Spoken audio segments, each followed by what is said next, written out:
Okay, it is May 21st right now. The whole journey of this bike started, say, like around half a year, 6 months ago, in like September. So, basic rule number one, if you want to get like an upgraded Razor, especially like an Electro and Co kit, it takes a while. You won't get it like Amazon delivery times, obviously, especially not Prime. Um, but you'll definitely need to do some research after you order it and even before.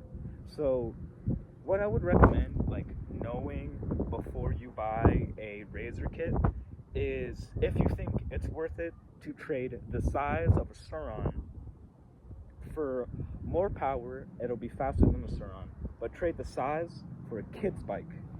So, and you're gonna have to do a lot of upgrading down the line, especially with the wheels. I'm not on the wheels yet, I'm still running the stock wheels, but all of these upgrades will inevitably, you have to purchase them. Unless you want this to look like a kid's toy in a sleeper build, that's up to you. But for my own preference, I want this to just be like a little pit bike. So I have to do a lot more upgrading. Like, for example, the upgrades that I want to do is rear shock, the front suspension kit from Electro & Co, and then the matching rear wheel, the dirt wheel, that comes with the suspension kit. So just those three things totals around $780. So it's gonna cost you a lot. So in total, if you want this to be fully upgraded and look like an actual finished product, like for your own liking, then this whole thing would probably cost around $4,000, maybe $4,500.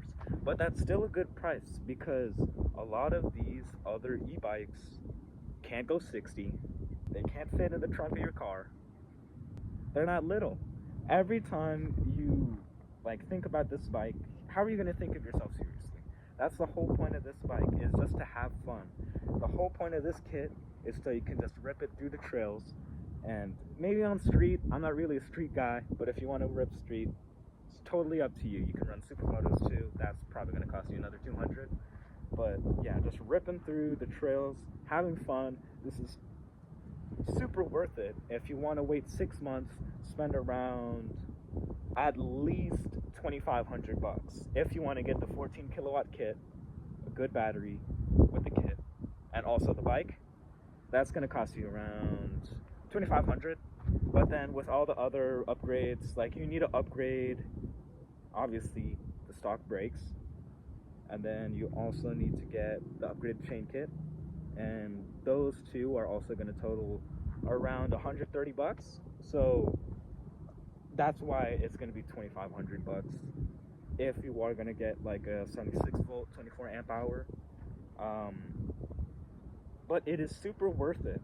And what I would suggest is you building this with either your parents. You could build it with yourself. I don't find that fun, and it's kind of more difficult, but I'd rather build it with like your parents or your friends. Most of your friends. It's going to be more fun with your friends, but they're not going to have that much experience like as your parents do. But it's still fun. Everyone learns from that. And that's what I did with my friends. I built this in like December, like winter break, so like December 22nd or something. And then I didn't order. The first mistake was when I got this, I didn't know you needed to upgrade the chain kit.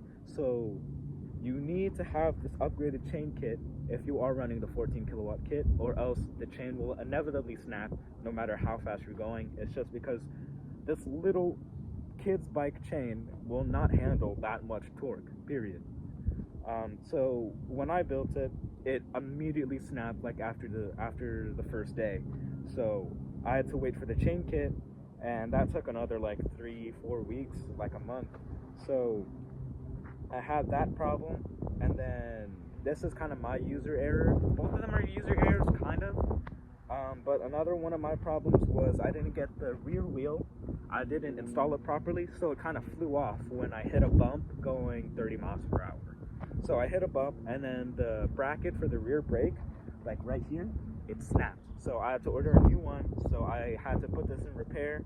And then because the rear wheel like flew off, all the spacers that make the rear wheel wiggle, like it stops it wiggling, all the spacers flew off and I lost it. So I brought this to a bike shop for around another 3 weeks so they can order the new parts, get it all tuned up. And yeah, in total, this whole project, theoretically without user error, will take you around like 4 or 5 months. But for me, this is basically my first ever e-bike that only has pegs. I had a Super 73. That's how I learned like street rules, kind of like that. I suggest that. But if you're willing to wait around 5 months and buy everything and willing to spend $2,000, $3,000 in upgrades, I would suggest researching all the upgrades that you want to do down the line and then just do like modifications and customization later. So this can be an actual bike that you can use, because stock suspension, it's all right, you could use it, I'm using it, but I would rather just spend the kit, all the modifications, the brakes, the wheels, everything just in one go. That's what I would suggest, unless like you have an allowance and you want to work your way up, then maybe I would suggest that. But other than that, this is really fun. You can customize it however you want. It's super nice. You can gap any Saran. I do that with my friends a lot. But other than that, this is totally worth it in my opinion. Getting like, I have like CRF classics. You can customize it however you want. I have big plans for this. Like, it's a great learning experience. So I would totally suggest it. And yeah, that's just my opinions and thoughts about the Razor.